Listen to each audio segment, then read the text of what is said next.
जब से कोरोना विश्व भर में आया, भारत में भी आया, तब से भारत ने सबसे अच्छी तरह से लड़ाई पूरे विश्व भर में लड़ी है।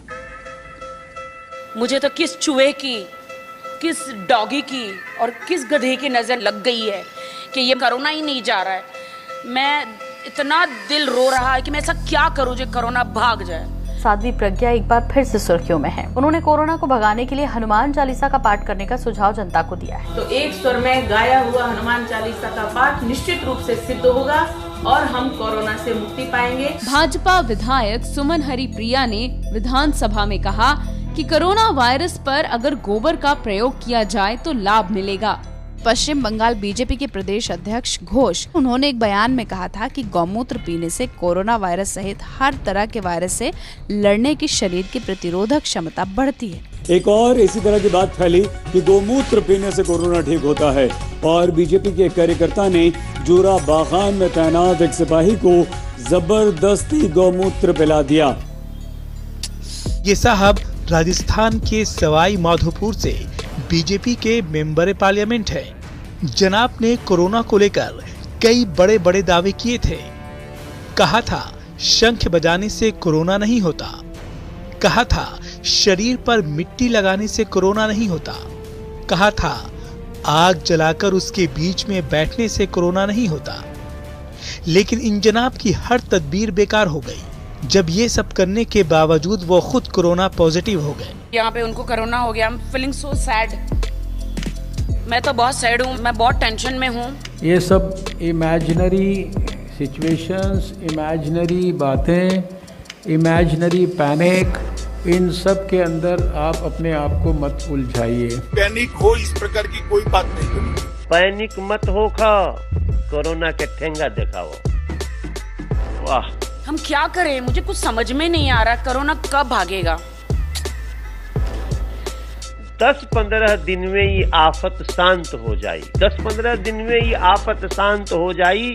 कोरोना के खिलाफ जो युद्ध पूरा देश लड़ रहा है उसमें 21 दिन लगने वाले हैं। अब आप बिल्कुल मत रोना, 14 अप्रैल के बाद चला जाएगा कोरोना। गो कोरोना, गो कोरोना, कोरोना गो, कोरोना गो। लेकिन ये कोरोना ने ना जीना हराम कर दिया है। कोरोना को मत डरोना, कोरोना को मत डरोना, कोरोना को अभी अभी मारो ना। ये कोरोना कहीं मुझे मिल जाए तो मैं उसका गला घोट दूं। कोविड आज का दिन में नहीं है, मास्क पहनने की जरूरत नहीं है, तो क्यों बेकार का आप एक पैनिक क्रिएट करें। जब होगा मैं बता दूंगा लोगों को कि आज से पहनो। आप कौन है भाई? देखिए, ये खुद स्वास्थ्य मंत्री हैं। कुछ नहीं हो सकता। तो इंदौर से इस वक्त एक बड़ी खबर निकल के आ रही है जहां पर मंत्री नरोत्तम मिश्र का मास्क पर बयान है कि मैं कहीं नहीं पहनता मास्क। मैं सबको यहाँ पे पकड़ पकड़ के बोलती हूँ मास्क पहनने के लिए। मास्क है, पहले मास्क पहन। किसी कार्यक्रम में नहीं पहनता मैं, इसमें क्या होता है? क्यों विशेष कारण? नहीं पहनता नहीं हूँ मैं। मास्क लगा। तेरा चाचा है कोरोना, मामा काका है, पड़ोसी है जो तुझे नहीं होगा। One nation, no mask. You get my point? ना ना ना ना। दोस्तों एक बात सुनो, थोड़ा सा पीछे तो हटो। ये बुम, थोड़ा सा पीछे हटो। सोशल डिस्टेंस थोड़ा सा प्लीज आप रखिए। देखिए, जो भीड़ दिखाई पड़ती है हर जगह पे, इतनी प्रचंड मात्रा में भीड़ दिखाई पड़ती है। पीछे दिखाओ भैया, आप आपकी चैनल को विजुअल दिखाकर बताइए। सोशल डिस्टेंसिंग हो रही है यहाँ पे? नहीं हो रही है। क्यों नहीं हो रही? कोरोना सब भाग गया है नरेंद्र मोदी के सवाल देकर करके। अच्छा, मैं आज आपको एक शिकायत करना चाहता हूं। करूं? आपके खिलाफ है शिकायत, करूं? बुरा तो नहीं मानोगे ना? लेकिन मेरी शिकायत जरा देखिए। आज चारों तरफ मैंने ऐसी सभा पहली बार देखी है, पहली बार देखी है। अब बताइए, मेरी शिकायत मीठी है कि कड़वी है? जब 2020 में कोरोना हुआ तो हम लोगों ने ये सोचा ही नहीं कि डिस्टेंस की कितनी ज़रूरत है। हमने फिर लापरवाही करी। हमने समाज के हमने चुनाव किए। हम क्या चुनाव कर रहे हैं हम क्या हम गंगा स्नान कर रहे हैं? ये सारे कारण भी तो हम एक तरफ कह रहे हैं कि डिस्टेंस होना चाहिए, दूसरी तरफ हम चुनाव कर रहे हैं। अरे जब देश में हम अच्छे होंगे तो चुनाव भी होंगे, हम नहीं होंगे ये शमशान बन जाएगी, तो कौन चुनाव का फायदा लेगा?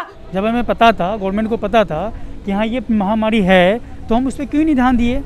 गवर्नमेंट आज रैली कर रही है, सब अपने अपने राजनीतियाँ कर रही हैं, लेकिन यहाँ पे एक्चुअल लोग तो मर रहे हैं ना, उससे तो कुछ नहीं हुआ ना, वो तो मर रहा है, वो तो जा रहा है अपने जान से। लेकिन मैं ये दर्द को महसूस कर रही हूँ, मैं अपने लोगों को देख रही हूँ कि वो मर रहे हैं, ऑक्सीजन नहीं है। वाकई देखिए, ऑक्सीजन की किल्लत का अगर किसी ने पॉलिटिकल रोना धोना है तो मैं इसको रोक नहीं सकता। सिचुएशन बहुत खराब है, ऑक्सीजन सिलेंडर्स नहीं है लोगों के पास, एक एक सिलेंडर पे 10-10 लोग हैं यहाँ पर। आपको समझ में आ रहा है, 1/10 एक सिलेंडर से 1/10 10 लोगों को जा रहा है। मेरे सामने कम से कम 7-8 मौतें तो बिना ऑक्सीजन के हुई हैं, कि ऑक्सीजन था ही नहीं, और डॉक्टर अपना काम ठीक कर रहे हैं। वो एक चैम्बर में से 6-6 लोगों को ऑक्सीजन दे रहे हैं ताकि सबकी जान बचे, और बेड खाली रूम भेज भी रहे हैं। पर सारी किल्लत यहाँ पे क्या है कि ऑक्सीजन की बहुत ज़्यादा कमी है। अपना खुद का ऑक्सीजन सिलेंडर लेके आया हूँ मैं। दवाइयों की कीमत, आज मेरी बहन बता रही थी कि उसकी सास को कोरोना हो गया, इंजेक्शन नहीं मिल रहा था, 50,000 में 2 इंजेक्शन खरीदे। पर्याप्त मात्रा में हमारे पास इंजेक्शन है। और ये जो सामने कोविड का वार्ड बनाया गया है, इसमें सिर्फ एक इंजेक्शन देके छोड़ देते हैं। 3-3 दिन लोग वहाँ पे इंतजार करते हैं कि मैं वो कोविड के वार्ड में जाऊंगा, मेरा इलाज स्टार्ट होगा। 3-3 दिन किसी का इलाज स्टार्ट नहीं हो रहा है। क्योंकि आप सोशल मीडिया पर जितने लोगों को फोन कॉल आ रहे हैं, बस ये आ रहा है बेड नहीं मिल रहा है। बेड की भी कमी नहीं है, उपलब्ध पर्याप्त मात्रा में उपलब्ध है। कल रात को हम कम से कम 15-20 दिल्ली के हॉस्पिटल में घूमे, कहीं एडमिट नहीं करा। सारा पैनिक है, कहीं पर और जगह है नहीं। प्राइवेट हॉस्पिटल जाओ तो 2-2 ढाई लाख रुपए मांगते हैं, कौन देगा इतने पैसे? हम कहाँ जाएं अब पेशेंट को लेके? मैं ये कहना चाहता हूँ, हम कहाँ जाएं पेशेंट को लेके? अब कहीं ऑक्सीजन सिलेंडर नहीं है तो कहीं बेड नहीं है, लोग इस हॉस्पिटल से उस हॉस्पिटल की तरफ भाग रहे हैं। इंफ्रास्ट्रक्चर की जो कमी है वो साफ देखने को मिल रही है। आज इंफ्रास्ट्रक्चर की बहुत कमी नहीं महसूस होती। टोटल चीज कोलैप्स हो चुकी है सर। और देश के प्रधानमंत्री ने कोई भी पहलू ऐसा नहीं छोड़ा है जिससे इस जंग में कोई भी जगह हारने की रह जाए। क्यों चुनाव कराए, क्यों गंगा स्नान कराए? ये तो मैं सरकार से भी इस बात पे, मुझे चाहे कोई भाजपा की प्रवक्ता से निकाल दिया जाए, निकाल दें। मैं भाजपा में बाद हूँ, भाजपा की प्रवक्ता बाद में हूँ। मैं समाज की लड़की हूँ, समाज की महिला हूँ, समाज की नागरिक हूँ। दीदी, ओ दीदी,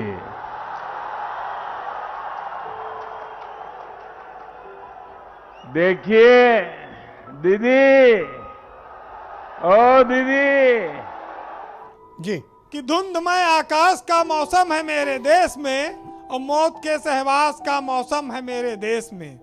और शोर कैसा भी हो सुनने में नहीं आएगा अब, और इस कदर उल्लास का मौसम है मेरे देश में। और चुप रहो या कीर्ति गाओ, और तुमको पूरी छूट है, और अब खुली बकवास का मौसम है मेरे देश में।